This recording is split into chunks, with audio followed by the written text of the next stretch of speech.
Thank you, Mr. Chairman, and thank you for holding this hearing today, along with Ranking Member Brady. I appreciate both of your leaderships.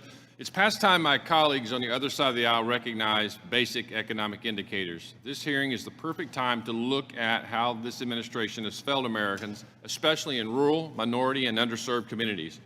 Our current inflation is a direct product of Democrat spending. 40-year high inflation completely erodes any claim to economic prosperity or effort to lift these communities.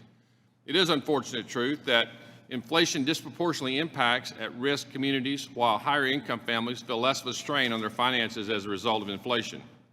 My colleagues who blindly support Biden's spending agenda believe that they are providing more resources for Americans to rise up in today's economy, but in reality, they are tearing down at-risk communities the longer they ignore the real impact of their policy choices.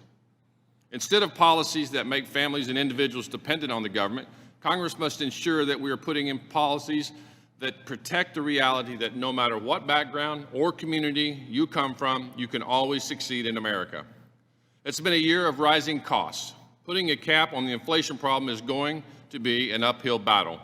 Despite promises from the Biden administration that inflation was temporary, then transitory, and then going to be high until it's low, many economists are now predicting that we could be facing 10 years of economic hardship as a result of Bidenflation. The White House and the Fed need to address this issue immediately. Not only does inflation hurt all Americans, Biden's attack on the oil and gas industry is driving prices further up, compounding the problem, once again hurting lower income families disproportionately. Last week, Biden doubled down on that attack with a budget that includes an astounding $45 billion in tax hikes on American energy producers. 70% of goods in America are moved by trucks. An increase in gas prices will continue to be passed down on the food and products that all Americans buy. Let me be clear. Biden's energy policies are hurting all Americans and not just at the pump. As a businessman for over 35 years, I understand the burdens businesses and the American people face from bad policies in Washington, D.C. The Biden administration's economic justice and social program expansion will only further harm rural, minority, and underserved communities. I believe what Ronald Reagan once said: the best social program in America is a job. I was a job creator for 35 years, and I tend to agree that job creation is the key to moving our economy forward and getting our spending under control. Let's get back to pro-growth policies that put money back in the American people's pocket, incentivize job creation and wage growth, and grow the economy. TCJA created an economy that boosted investment and created historic wage growth in America. According to the BLS, TCJA resulted in the lowest ever unemployment rates in 24 states. Unemployment rates for blacks, Asians, Hispanic Americans hit all-time lows. The poverty rate fell to a 17-year low of 11.8% under the Trump administration. And poverty rates for black and Hispanic Americans reached their lowest levels on record. Over 6 million left the food stamp program, and we had 1.3 million job openings for the unemployed people. According to the data, TCJA was good for everyone. That's from the BLS, regardless of their race, ethnicity, background, or nationality.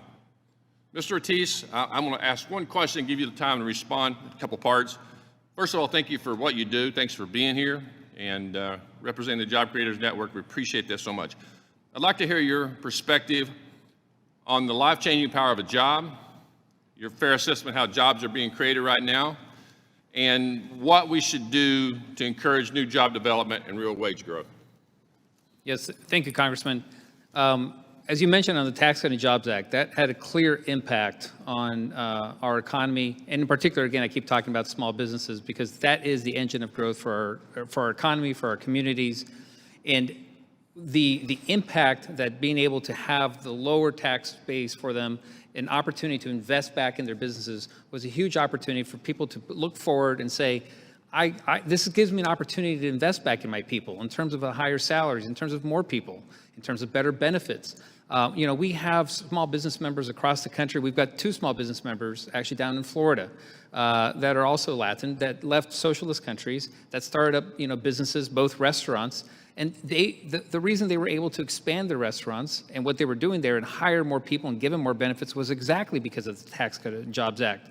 Right now, what they're doing and what they're facing with inflation, it's unbelievable. they've had to close some of their restaurants, for example, or they have to close a number of days because they can't afford to hire the labor that they need to run all those restaurants. I mean, this is having such a negative impact on those two members of ours that it's not even, there isn't even a way of really being able to address that currently, other than trying to address domestic energy policy, which frankly started this whole issue.